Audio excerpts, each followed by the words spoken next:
الحمد لله وكفى وسلام على عباده الذين اصطفى أما بعد فأعوذ بالله من الشيطان الرجيم بسم الله الرحمن الرحيم قل يا أيها الكافرون لا أعبد ما تعبدون ولا أنتم عابدون ما أعبد ولا أنا عابد ما عبدتم ولا أنتم عابدون ما أعبد لكم دينكم ولي دين صدق اللہ العظیم۔ سورہ کافرون کی تفسیر چل رہی ہے۔ اس سورت کا شان نزول کل آپ کے سامنے بیان ہوا کہ کفار مکہ نے رسول اللہ صلی اللہ علیہ وسلم سے ایک صلح کرنے کی کوشش کی کہ 1 سال ہم اللہ کی عبادت کرتے ہیں اور 1 سال آپ ہمارے بتوں کی عبادت کریں تاکہ آپ اور ہمارے درمیان لڑائیاں جھگڑے ختم ہو جائے۔ تو اس موقع پر اللہ تعالیٰ نے اس سورت کو نازل فرمایا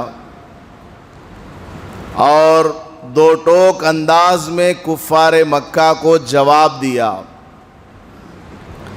کہ اے کافروں، تم اس اللہ کی عبادت نہیں کرتے ہو جس کی میں عبادت کرتا ہوں، اور تم جن بتوں کی عبادت کرتے ہو میں اس کی عبادت نہیں کرتا۔ فی الحال بھی ایسا ہی ہے اور فیوچر میں بھی ایسا ہی ہے کہ میں تمہارے بتوں کی عبادت نہیں کرتا۔ یہ ساری تفصیل کل گزری ہے۔ اس صورت میں 2 اہم سبق ہمیں ملتے ہیں، وہ سمجھنا ہے۔ کفار مکہ اللہ کو سب سے بڑا خدا مانتے تھے کیونکہ کعبۃ اللہ کا وہ طواف کیا کرتے تھے۔ جب بھی کوئی بڑی مصیبت آتی تو اللہ کو پکارتے تھے، لیکن ان کا عقیدہ یہ تھا کہ اللہ تعالیٰ نے ساری دنیا کو بنایا، زمین و آسمان کو بنایا، انسانوں کو، جنوں کو، جانوروں کو، پرندوں کو، سب کو اسی نے پیدا کیا ہے، لیکن بعد میں دنیا چلانے کا نظام، یعنی کس کو اولاد ملے، کس کو عزت ملے، کون کامیاب ہو، کس کا سفر کامیاب ہو، موت اور زندگی، ان سب کو اللہ نے بتوں کے درمیان تقسیم کر دیا ہے کہ فلاں بت بارش برسانے والا ہے، فلاں بت اولاد دینے والا ہے، فلاں پتھر عزت دینے والا ہے، فلاں پتھر مشکل کو آسان کرنے والا ہے۔ اس طرح کفار مکہ کا عقیدہ تھا۔ اللہ کو تو مانتے تھے کہ اللہ تعالیٰ سب سے بڑا خدا ہے، لیکن اللہ نے ان تمام بتوں کو اپنی خدائی بانٹ کر کے دے دیا ہے۔ ان کے ہاتھوں میں بھی اللہ نے قدرت دی ہوئی ہے۔ یہ کفار کا عقیدہ تھا۔ تو اللہ پاک نے اس صورت میں صاف طور پر بتا دیا کہ یہ کفار اللہ کی عبادت نہیں کرتے ہیں، یعنی یہ کافر ہیں۔ قل یا ایھا الکافرون، ان سب کو کہا گیا کہ یہ سب کافر ہیں، حالانکہ یہ سب اللہ کو مانتے تھے، اللہ کو سب سے بڑا خدا مانتے تھے، لیکن اللہ کے ساتھ بتوں کو بھی خدائی میں، اللہ کی ذات اور صفات میں شریک ٹھہراتے تھے۔ پارٹنرشپ اللہ کے لیے یہ لوگ بیان کیا کرتے تھے کہ فلاں بت اولاد دے گا، فلاں بت عزت دے گا، وغیرہ وغیرہ۔ تو اللہ پاک نے اس صورت میں صاف انداز میں بیان فرمایا ہے کہ یہ لوگ اگرچہ اللہ کو سب سے بڑا خدا مانتے ہیں، لیکن یہ اللہ کی عبادت کرنے والے نہیں ہیں، یہ تو بتوں کی عبادت کرنے والے ہیں۔ اللہ کی عبادت اسی وقت معتبر ہوگی جبکہ ساری کائنات میں صرف ایک اللہ کو مانا جائے، باقی کوئی خدا نہیں ہے، باقی کوئی خدا کہلانے کے لائق نہیں ہے۔ کلمے کا مطلب ہی یہی ہے، لا الہ الا اللہ، اللہ کے سوا کوئی معبود برحق نہیں ہے۔ اس لیے یہاں ایک مسئلہ اچھی طرح واضح ہو گیا ہے کہ اللہ کی ذات اور اس کی صفات میں کفار مکہ بتوں کو شریک ٹھہرایا کرتے تھے، اس لیے ان کو اللہ نے کیا کہا کہ یہ سب کافر ہیں اور یہ اللہ کی عبادت کرنے والے نہیں ہیں۔ تو ہمیں یہاں سے مسئلہ کیا سمجھ میں آیا؟ ہمارے اندر بھی بہت ساری خرابیاں ہیں۔ ہم لوگ بھی کیا کرتے ہیں، ہم میں سے بعض لوگ، سب نہیں، اگر اولاد نہیں ہو رہی ہے تو چلے گئے کسی کے پاس، جا کر کے منت مان لیے، اور وہاں جا کر کے اللہ سے دعا نہیں مانگتے، ان سے مانگتے ہیں، اے مشکل کشا ہمیں اولاد دے دے، اے حاجت روا ہماری حاجت کو پورا کر۔ حالانکہ حاجت روا، مشکل کشا، اولاد دینے والا سب کون ہے؟ اللہ تعالیٰ ہے۔ اللہ کو یہاں سے مانگو مسجد میں، جنگل میں جا کر کے مانگو، گھر میں مانگو، سب جگہ سے اللہ کو پکارا جا سکتا ہے، مانگا جا سکتا ہے۔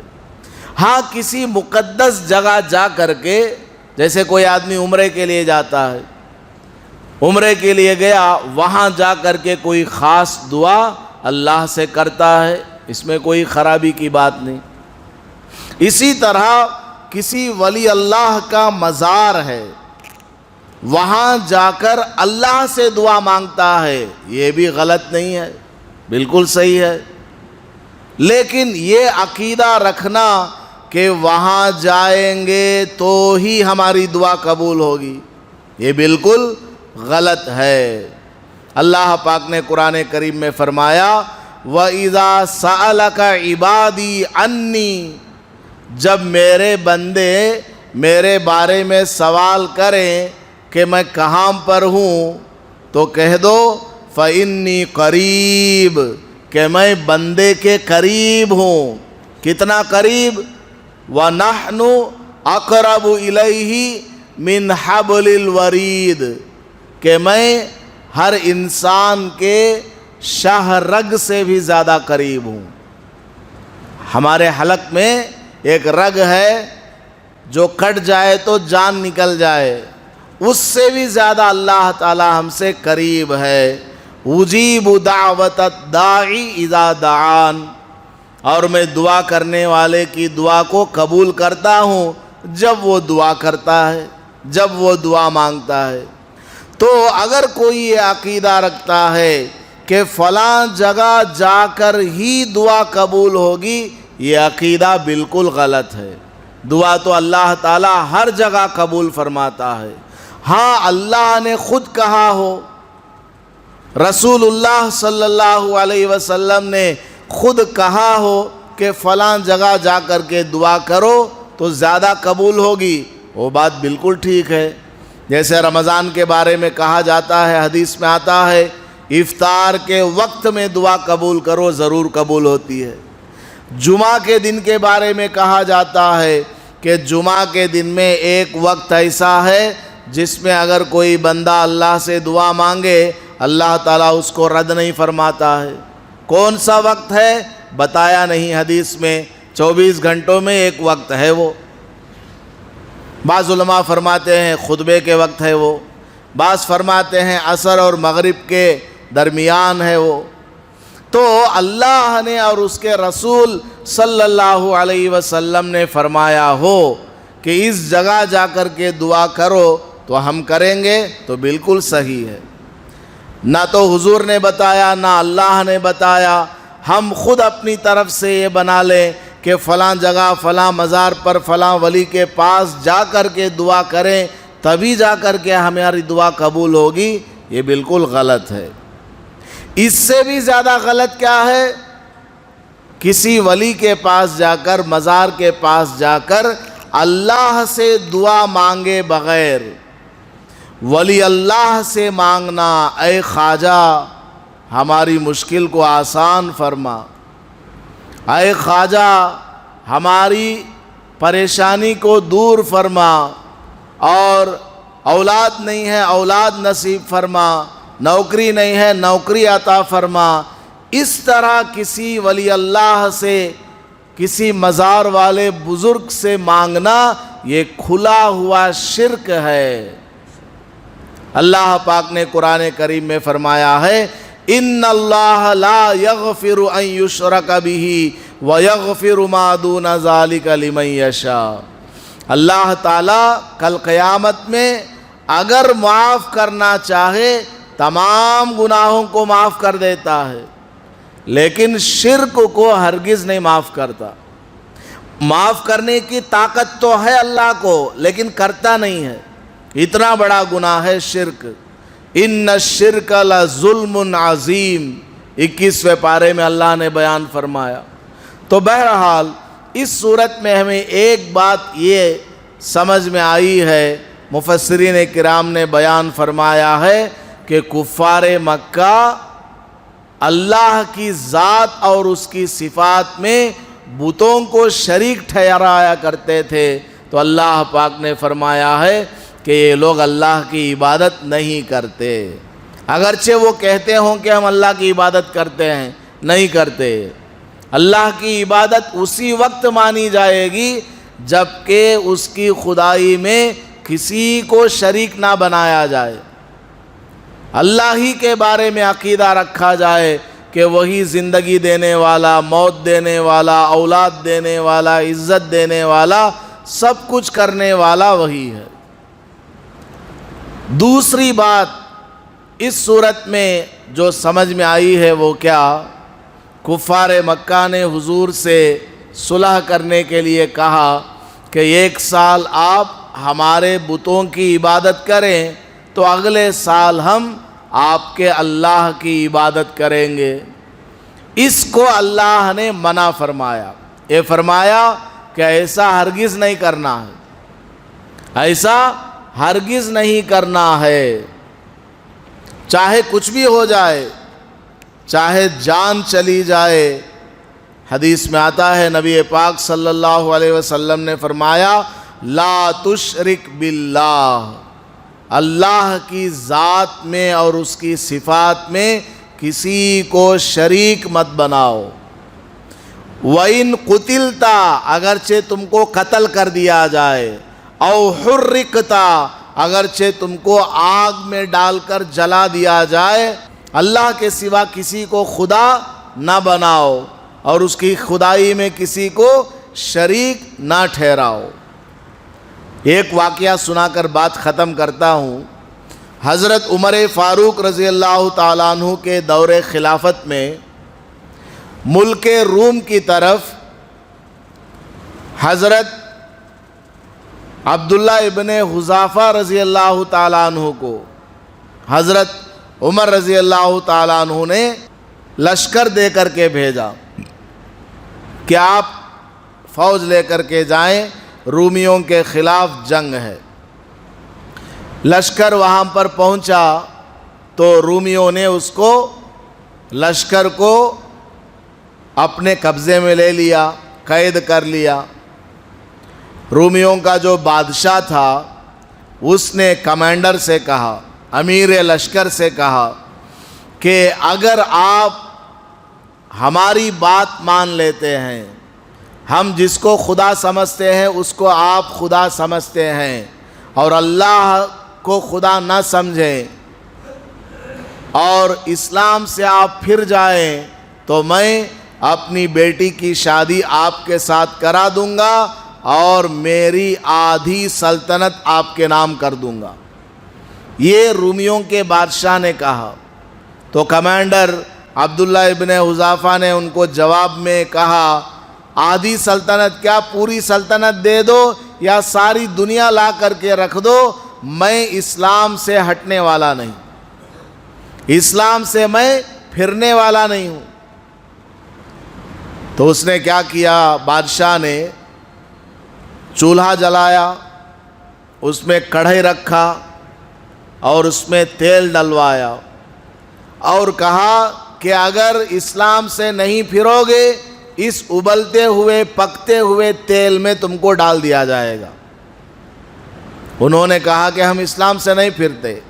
تو بادشاہ نے کیا کیا، لشکر میں جو مسلمان تھے ان مسلمانوں میں سے ایک کو پکڑ کے ان کے سامنے ہی اس دیگچی کے اندر ڈال دیا، تیل پک رہا ہے اس کے اندر ڈال دیا۔ جیسے ہی ڈالا ان کے جسم کے ٹکڑے ٹکڑے ہو گئے اور وہ شہید ہو گئے۔ تو بادشاہ نے عبداللہ ابن حذافہ رضی اللہ تعالیٰ عنہ سے کہا، دیکھا تمہارے ساتھی کا کیا حال ہوا، تمہارا حال بھی یہی ہو جائے گا، میری بات مان لو۔ تو وہ فرمانے لگے، ہرگز نہیں مانوں گا، اسلام سے میں نہیں پھرتا۔ تو بادشاہ نے کہا ان کو بھی لے جا کر تیل میں ڈال دو۔ جب ان کو لے جایا گیا کڑھے کے پاس، یہ وہاں پہنچے تو آنکھوں سے آنسو آنے لگے۔ بادشاہ نے روکا اور پوچھا، دیکھو دیکھو ڈر گئے موت سے، آگ سے، تیل سے ان کو خوف ہونے لگا، آنکھوں میں آنسو جاری ہے۔ تو صحابی نے جواب میں فرمایا، میں اس تیل میں جلنے کی وجہ سے نہیں رو رہا ہوں، اس میں گرنے کی وجہ سے میں نہیں رو رہا ہوں، میں تو یہ خیال کر کے رو رہا ہوں کہ اللہ کے نام پر مرنے کے لیے میرے پاس صرف ایک جان ہے۔ اگر میرے سر میں داڑھی میں جتنے بال ہیں اللہ تعالیٰ مجھے اتنی بار زندہ کرے، اتنی بار میں اللہ کے نام پر تیل میں جلنے کے لیے تیار ہوں۔ میں تو صرف ایک جان ہے، اس وجہ سے مجھے رونا آ رہا ہے کہ میں اللہ کی خاطر صرف ایک بار مر رہا ہوں۔ تو بادشاہ سمجھ گیا کہ یہ لوگ موت سے ڈرنے والے نہیں ہیں۔ تو بادشاہ نے کہا، چلو چھوڑو، تم کو واپس میں مدینہ بھیج دیتا ہوں، ایک کام کرو، میری پیشانی کو بوسہ دے دو، میری پیشانی کو بوسہ دے دو، میں تم کو چھوڑ دوں گا۔ تو حضرت عبداللہ ابن حذافہ رضی اللہ تعالیٰ عنہ نے فرمایا، مجھے اکیلے کو چھوڑو گے یا ہماری پوری جماعت کو چھوڑو گے؟ پورے لشکر کو چھوڑو گے؟ تو بادشاہ نے کہا ہاں ٹھیک ہے، تم نے اگر میری پیشانی کو بوسہ دے دیا پورے لشکر کو چھوڑ دوں گا۔ تو وہ صحابی آگے بڑھے اور اس کی پیشانی کو بوسہ دے دیا اور سب ساتھیوں کو چھڑا کر مدینہ منورہ لے کر آئے۔ ابھی مدینہ منورہ پہنچے بھی نہیں، ادھر اطلاع ملی حضرت عمر فاروق رضی اللہ تعالیٰ عنہ کو اس طرح پورا قافلہ واپس آ رہا ہے۔ تو حضرت عمر فاروق رضی اللہ تعالیٰ عنہ نے فرمایا سب لوگ مدینے سے باہر چلو، بہت بڑی قربانی ان لوگوں نے دی ہے، ڈٹ کر کے مقابلہ کیا ہے، اسلام کو نہیں چھوڑا ہے اور کفر والی بات کو قبول نہیں کیا ہے۔ پیشانی کو بوسہ دینا، اگرچہ وہ کافر بادشاہ ہے، پیشانی کو بوسہ دینا کفر سے کچھ کم درجے کا ہے۔ اس کو خدا سمجھ کر کے تو بوسہ نہیں دیا نا، وہ تو صرف یہ چاہ رہا تھا کہ میرے سامنے یہ لوگ تھوڑا جھکیں، تو اس میں تو کوئی حرج کی بات نہیں ہے۔ تو انہوں نے پیشانی کو بوسہ دیا۔ تو حضرت عمر فاروق رضی اللہ تعالیٰ عنہ نے فرمایا کہ ان لوگوں نے اسلام کو نہیں چھوڑا، کفر کو قبول نہیں کیا، کافر کی پیشانی کو صرف بوسہ دیا ہے، اپنے تمام ساتھی کو چھڑا کر کے لائے ہیں، چلو مدینہ سے باہر اس صحابی کو میں سب سے پہلے پیشانی میں بوسہ دوں گا، اور سارے مسلمان جاؤ اور اس صحابی کی پیشانی کو بوسہ دے کر ان کی عزت کو بڑھاؤ کہ اسلام کو نہیں چھوڑا، کفر کو قبول نہیں کیا۔ تو ہمیں کیا سبق اس واقعے سے ملتا ہے؟ یہ سبق ہمیں ملتا ہے اگر کسی سے ہمیں صلح کرنا ہے، غیر مسلم سے بھی اگر ہمیں صلح کرنا ہے تو کفر اور شرک پر کبھی صلح نہیں ہو سکتی۔ اگر ہمیں کوئی کافر، کوئی غیر مسلم، کوئی شرک والا، کفر والا کام کرنے کو کہے تبھی جا کر وہ ہمارا کوئی کام کرے گا، ہم ہرگز اس کے لیے راضی نہیں ہوں گے، ہم ہرگز اس سے صلح نہیں کریں گے۔ ہاں چھوٹا موٹا کام کرنے کے لیے وہ کہے تو پھر ہم کر سکتے ہیں جس کے اندر شرک نہ ہو، کفر نہ ہو۔ تو ایمان اور کفر کے درمیان کوئی کمپرومائز نہیں ہے، کوئی صلح نہیں ہے۔ ایمان بالکل الگ چیز ہے، کفر بالکل الگ چیز ہے۔ اس لیے ہمیں اس صورت میں یہ بتایا گیا کہ مکہ کے کافر اللہ کے ساتھ بتوں کو شریک ٹھہرایا کرتے تھے، اگرچہ وہ اللہ کی عبادت کریں تب بھی ان کی عبادت معتبر نہیں ہے۔ تو ہمیں چاہیے کہ ہم اللہ کی عبادت کرتے ہیں، نماز پڑھتے ہیں، روزہ رکھتے ہیں، حج کرتے ہیں، زکوٰۃ دیتے ہیں، تو ہمیں شرک سے بھی بچنا ضروری ہے۔ اگر ہم شرک والے اعمال کریں گے تو پھر کیا ہوگا؟ ہمارا عقیدہ خراب ہو جائے گا اور ہمارے سارے اعمال بیکار ہو جائیں گے۔ ہماری پیشانی ٹکے تو صرف اللہ کے سامنے ٹکنی چاہیے، دعا مانگے تو صرف اللہ سے دعا مانگنی چاہیے، کتنا بڑا ولی کیوں نہ ہو، کتنے بڑے پیغمبر کیوں نہ ہو، خدا نہیں ہو سکتے۔ خدا تو صرف اللہ تعالیٰ کی ذات ہے، دعا صرف اسی سے مانگی جا سکتی ہے، اس کے علاوہ کسی کے سامنے دعا نہیں کی جا سکتی، کسی سے دعا نہیں مانگی جا سکتی ہے۔ ظاہری مدد، ظاہری ہیلپ، جیسے میں نے آپ سے گاڑی مانگ لی، قرض مانگ لیا، یہ تو بالکل جائز ہے۔ نبی پاک صلی اللہ علیہ وسلم نے خود یہودی سے قرض لیا تھا، بہت سارے صحابہ سے قرض مانگا ہے، مدد طلب کی ہے، ظاہری مدد جو نظر آنے والی ہے۔ اور انسان کا دوسرے انسان کے ساتھ اس طرح کے معاملات کے بغیر کام نہیں چلتا۔ جیسے آپ انجینئر ہیں لیکن آپ ٹیلر نہیں ہیں، تو آپ کا کپڑا کیسے تیار ہوگا؟ کہ اللہ تعالیٰ آپ کو سلا کر کے بھیجے گا؟ نہیں، اللہ تعالیٰ نے آرڈر دیا، جس کا جو کام ہے اس سے جا کر کے کام بناؤ. ٹیلر ہے, ٹیلر سے جا کر اپنا کپڑا سلواؤ. ترکاری چاہیے, مارکیٹ جاؤ, ترکاری بیچنے والے سے ترکاری لو. بیمار ہو گئے ہو, ڈاکٹر کے پاس جاؤ, دوائی لو, شفا دینے والا میں ہوں. سمجھ میں آ گئی بات؟ تو ظاہری مدد سبھی لوگوں سے مانگی جا سکتی ہے, لیکن دعا جس کو کہا جاتا ہے, اور وہ چیزیں جو صرف اور صرف اللہ تعالیٰ کی قدرت میں ہے, کسی اور کے سامنے مانگنا, کسی اور سے دعا مانگنا کھلا شرک ہے. اللہ پاک اس سے ہماری حفاظت فرمائے.